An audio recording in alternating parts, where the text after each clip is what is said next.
สวัสดีทุกท่าน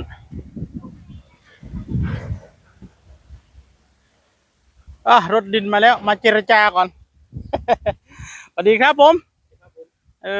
อดีมีแฮงโอ้ไปตักเพื่อชีวิตตะอายุช่วยเหลือในไอ้คิดว่าจะว่ามีแต่ไรถ้าแกลองประเมินมึงดูนี่อันต้องใส่ประมาณจักคันตัวเห็ดได้แหละอันนี้ก็ข้างหน้านี่ผมว่า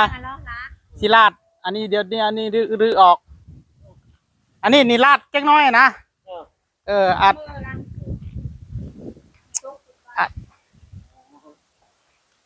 เยอะหน่อยวัน20 คันได้อยู่บ่ก็ตามไปแล้วตามเนี่ยกัดเทจนแล้วแต่ว่า20 คันก่อนเนาะเบิ่งซะก่อนเนาะเบิ่ง20 คันก่อน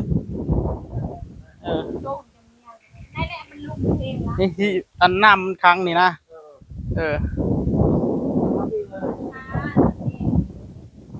ชมก่อนโอ้เฒ่าแกให้เฒ่าแกเพิ่นชมซะหน่อยเอาเข้าเลยครับเข้าเลย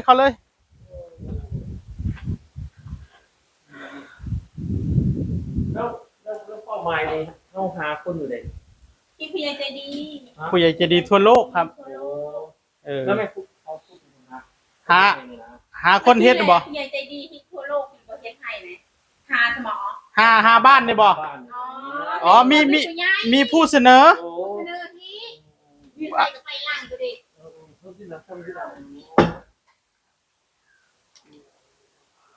กัน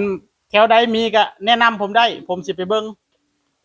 ถ้ามีแถวหมู่บ้านไหนที่มันอยู่ในเขตใกล้ๆเคียงนะบ่ไกลซำใดนะคันไกลหลายก็ไปบ่ไหวคือกันอันนี้เพิ่นพ่อเลี้ยงเดียว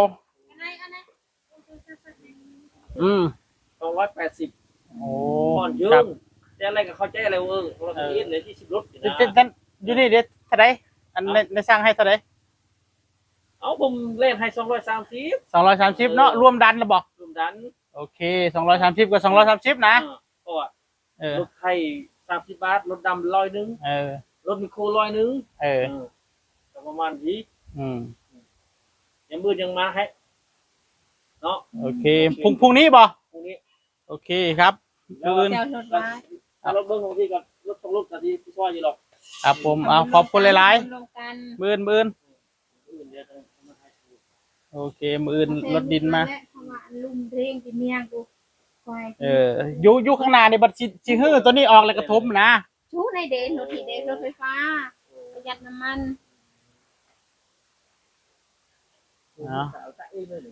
ในเดตามหน้าเฮาในให้เจ้าดงเลยช่วยนี่เท่าช่วยเจ้าดงทีเจอเยอะแล้วในจิบิก็เจอเยอะแล้วตกแต่งนิดๆหน่อยๆเจอจะกะอ่อนเมียงตะกี้เจอจะกี้เมียงตะกี้เด้เมียงตะกี้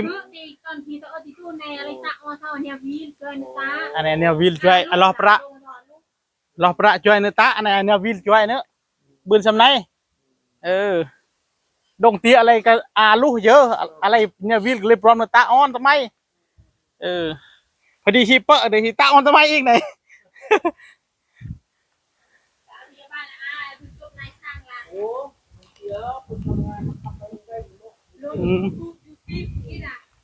คือจะผ่านจะท่านเจอเป็นไง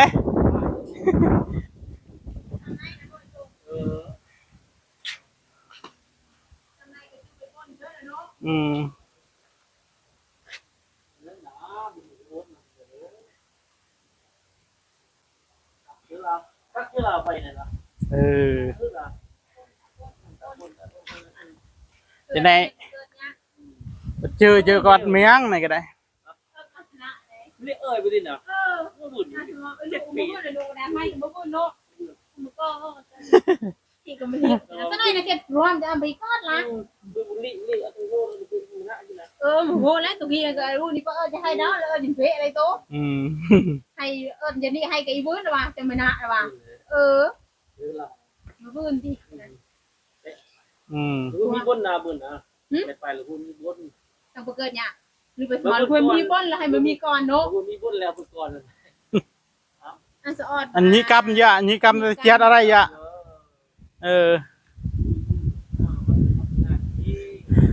เดี๋ยวพรุ่งนี้รถดินมาทุกท่านรถดินมาลง ตังเฮียงเทป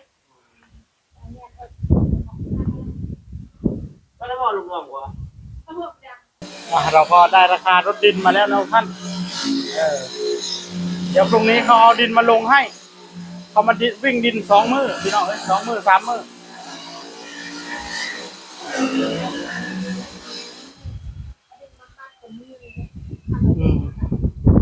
ใช่ที่ให้เจ้านักเนาะ